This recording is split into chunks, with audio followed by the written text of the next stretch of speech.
Everybody, welcome to this latest edition of Snow Talk. This is Wave 3 News meteorologist Brian Good. Going to touch base today on this rain system coming in and talk about that system for early next week. I look really purple today. Kind of feel like a Barney a little bit. All right, latest on our stats. Well, these are not the right stats that pop up here. It's 3.7 is our snowfall to date, but it doesn't populate until later on this afternoon. But it's there, I promise. Still well above where we should be for this time of the year. I haven't changed the snow board for the outlook. I'm keeping it still Tuesday into Wednesday, although it's looking more like Monday. Monday night, in fact, we could see a rain or snow mix. Tuesday and Wednesday could end up completely dry. Still debating on that. I'll let you know here in a second how we're going to play that out. All right, here's a look at the cloud cover. Man, look at all the clouds. We're just socked in once again with cloud cover in Kentuckiana, and on top of that, we got this cold rain. We've had a lot of sleet reports, even some freezing rain this morning. Thank you for all the pictures and reports. They do help. You see how it's now moving off to the east. As I broaden out the view, you see we got a break developing here across the heartland of the country, Oklahoma, into Arkansas. That should feel a little more, though, later tonight. And this is the main guy as we head into Friday night into Saturday. And the trends are for this low to intensify as it passes over Kentuckiana. So as we head into later on tonight, the rain will take a break. Temperatures actually should warm slightly during the overnight period into the low to mid 40s as we head towards sunrise Friday morning.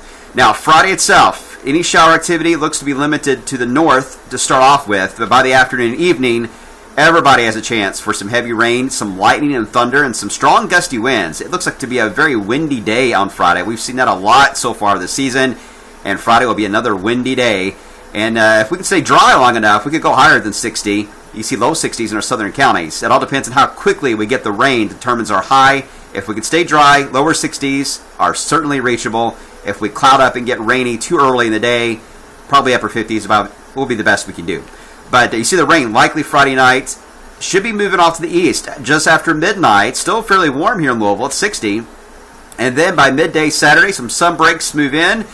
Temperatures start off in the 40s, and then we're going to crash into the 20s to around 30 degrees Saturday night. So, yeah, Saturday night looks dry, but looks cold, certainly, and that'll make way for a sunny and cool Sunday.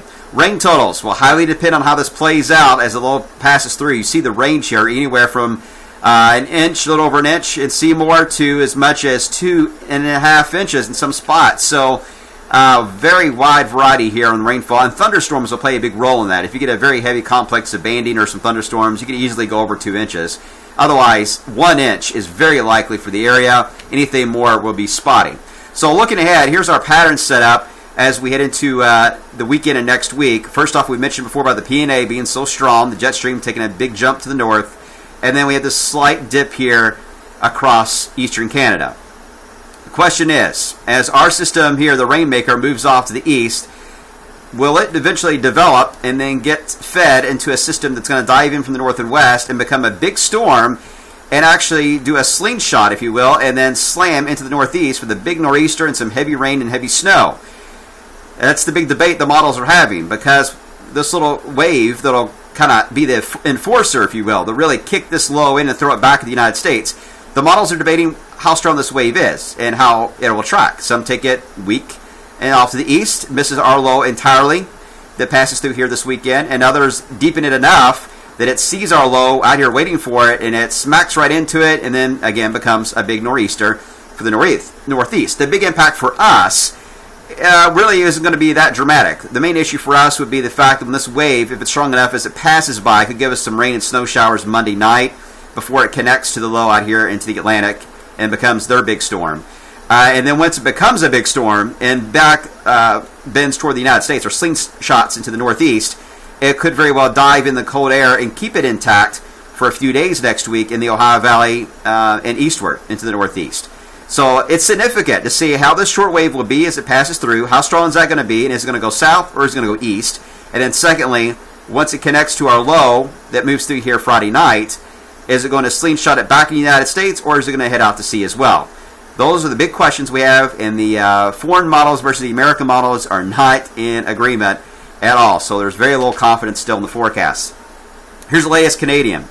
Here's the short wave. You see it passing through our area as we head into Monday night to Tuesday, getting a few rain, snow showers, and then it really slingshots this low. I mean, look at this. I mean, this is a big nor'easter Very strong winds. I mean, battered coastline here with heavy rain, very heavy snow for inland areas. I mean, this is a mean-looking low for the Northeast, and then it just keeps us in the cold pattern here for most of next week on the Canadian ensembles anyway.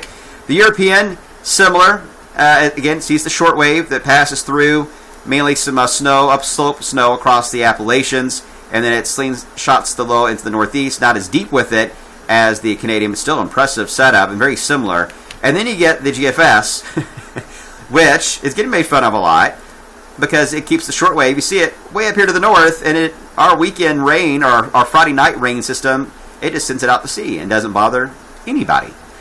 Now, I will say this, the GFS has been consistent with this idea, while the other models, the foreign models, are going with the idea of a deeper system.